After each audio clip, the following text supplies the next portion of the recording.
On a stormy night deep in the woods there was a small cabin known only to the locals as the Lost House.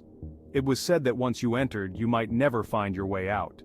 The cabin had been abandoned for decades, but the light in the window would flicker on from time to time, especially on nights like this. A young couple, drawn by curiosity and thrill, decided to explore the cabin. They had heard the stories but didn't believe in ghosts or curses. As they approached, the wind howled through the trees, and the door creaked open on its own, inviting them inside.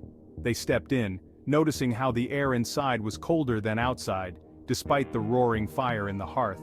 The floorboards creaked under their feet and the shadows seemed to dance around them.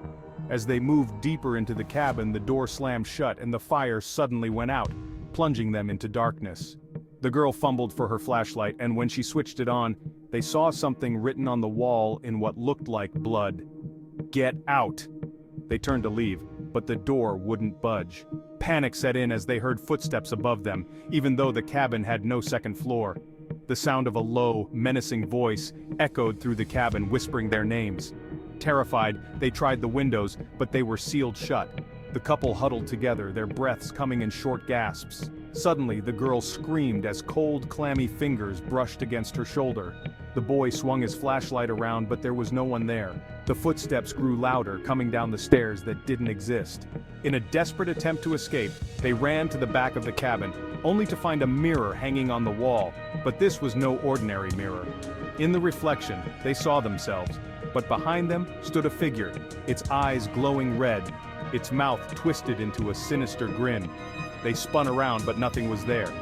The mirror began to crack, and with each fracture the air grew colder.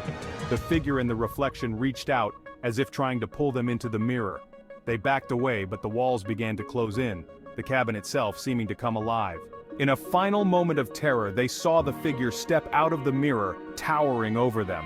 The last thing they heard was their own screams echoing through the woods as the cabin swallowed them whole. When the locals arrived the next morning, the cabin stood silent and still. The door was wide open, but the couple was never seen again.